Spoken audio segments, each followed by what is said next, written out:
사도행전 3장입니다. 사도행전 3장은 오순절 성령 강림 이후 세워진 예루살렘 교회를 점점 흥황하게 되고 복음은 자연적으로 예루살렘과 유대, 사마리아 땅끝까지 전파되기 시작했는데요. 여기는 그리스도를 따르던 제자들이 성령의 충만함을 얻어 기적을 행하고 복음을 전파하는 장면을 생생하게 기록하고 있습니다. 1절에서 10절까지는 베드로와 요한이 걷지 못하는 사람을 고치는 이야기가 소개되고 있는 것이죠. 1절을 보면 베드로와 요한이 나옵니다. 두 사람은 함께 불리는 유월절을 예배하도록 보내심을 받았을 때문인데, 예수님은 대제사장 집에서 사내들의 신문을 받을 때와 감옥에서 하룻밤을 보낼 때, 사도들을 보냄을 받아 사마리아로 내려갈 때와 함께 동행하였습니다. 두 사람은 초대교회에서 밀접한 협력관계를 유지한 기둥같은 사도들이었습니다. 오후 3시 기도 시간에는 원문에는 제9시, 즉 우리 시간으로 오후 3시로 되어 있으며 하루 3번, 우리 시간으로 9시, 2시 15분, 낮 12시로 되어 있고 오후 3시가 되어 있습니다. 기도는 초대교회가 소중히 여긴 특권이요 주요 직무였으며 많은 위대한 기적과 승리를 가져왔다고 사도행전 12장에 기록하고 있습니다. 그리스도인들이 승리하는 비결은 오직 기도였다고 하는데요. 베드로와 요한이 행한 치유의 기적은 성령 충만으로 받은 사도들과 성도들의 합심 기도와 결과라고 말할 수 있는데, 하루 3번 기도하는 것은 초대교회의 전통이었습니다. 한국교회의 새벽기도회, 수요기도회, 금요기도회는 바람직한 기도 모임인데요. 여기 보면 성전으로 올라갔다가 나옵니다. 미알레형은 늘 습관적으로 올라가고 있었는 것이죠. 성전은 지형적으로 높은 곳에 있었거나 또는 종교적으로 높이 우러러 보인다는 의미에서 올라갔다는 표현을 썼을 것이라고 기록되어져 있습니다. 사도행전은 3장의 2절입니다. 2절에는 걷지 못하는 사람이 나오죠. 그는 남에서부터 신체의 불구자로 태어났으므로 40년 동안이나 한 번도 걸어보지 못하고 나올 수 없는, 희망은 전혀 없는 사람이었다고 기록되어져 있습니다. 그는 스스로도 아무것도 할 수 없었으므로 사람들이 많이 다니는 성전 문 앞에서 구걸을 하여 생계를 유지하였다고 하는데요. 유대인들은 구제를 중요한 덕목으로 알았으므로 성전 문 앞에서 구걸하는 것은 최선의 선택이었을 것입니다. 아름다운 문이 나오는데 아마도 성전에 이방인들의 뜰에서 다시 안쪽에 부인의 뜰로 통하는 니가노르 문이었을 것인데, 이 문은 매우 아름다웠다고 합니다. 높이는 약 22.5m고 폭은 약 18m 정도였는데 금과 은으로 두껍게 입힌 고린도산 노쇠로 만들어졌다고 기록되어져 있습니다. 3절입니다. 3절은 구걸하다가 되어 있는데 미알레형으로서 계속하여 구걸하기 시작하였다는 뜻이라고 하고요. 4절을 보면 눈여겨 바라보니 나오는데 무심코 지나가거나 얼굴을 쳐다보지도 않고 돈만 넣고 지나가 버리지 않고 그 사람을 불쌍히 여기는 마음으로 관심 있게 쳐다보았을 것이다 라고 합니다.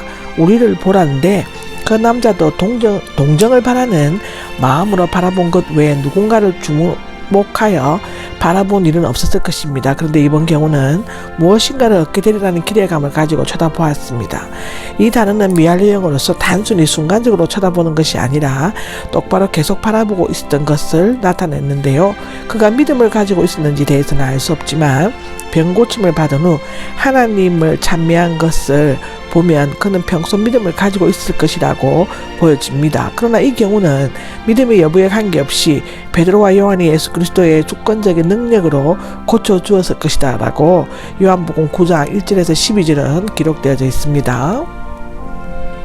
6절은 나사렛 예수 그리스도의 이름으로 걸으시오는데, 베드로는 그 남자가 원하는 라고 읽던 것, 즉 아름다운 문에 붙어있는 것과 같은 금과 은을 줄 수는 없었지만 그가 가장 필요로 하고 있는 것, 걷는 것을 줄 수 있었습니다.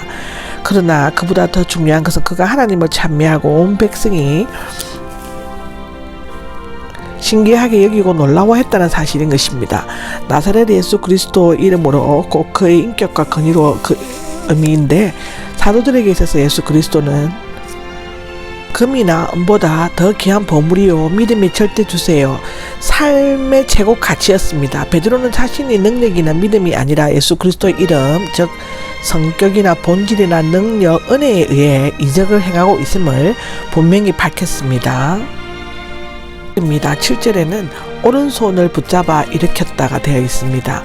베드로는 주님의 능력으로 자신이 말한 대로 이루어질 것을 확신하고 오른손을 붙잡았고 그 남자는 베드로의 말대로 이루어질 줄 믿고 순종하는 마음으로 손을 내밀었습니다. 팔과 발목이 튼튼해져서 가 되어 있는데 팔과 발목은 의학용으로 여기에만 나오고 있습니다. 의사 출신인 누가는 이 가정에 대해 남다른 관심을 가지고 있었던 것처럼 보여집니다. 8절은 성전으로 들어갔다가 나오는데 나면서 한 번도 걸어본 적이 없는 불구자가 걷고 뛴다는 것은 하나님의 기적적인 역사라는 말 외에는 달리 설명할 길이 없습니다.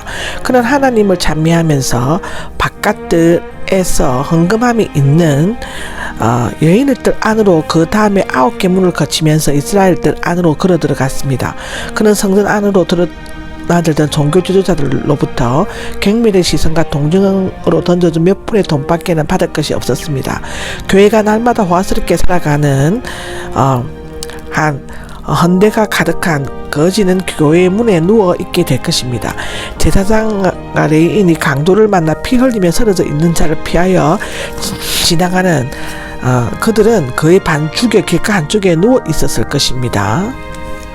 10절에 보면 매우 신기하게 여기고 놀라워했다가 나오는데요. 성전에 자주 출입하는 사람들은 누구보다도 그가 불구자된 지 이미 오래되었다는 것을 잘 알고 있었습니다. 그런데 그가 갑자기 정상적인 사람과 같이 걷고 뛰는 것을 본 사람들은 신기하게 여기고 놀라워하지 않을 수가 없었습니다. 신기하게 여기고는 놀라워 감탄하거나 충격적인 감동을 받는 것을 의미하는데 이게 놀라워했다는 자신으로부터 떠나 있는 것을 의미하며 정신을 잃어버릴 정도로 마음의 평정을 잃어버리고 넋이 빠진 상태를 나타내는데요. 이 두 단어는 정상인이 된 그 남자를 보고 그들이 얼마나 놀라워 충격을 받았는지를 잘 나타내주고 있습니다. 이와 같이 예수님의 사역은 제자들을 통해 역사하시는 성령의 능력으로 여전히 계속되었습니다. 성육신의 예수님의 기적을 가능케 했듯이 오순절은 초대교회의 기적을 가능케 하였다고 기록합니다.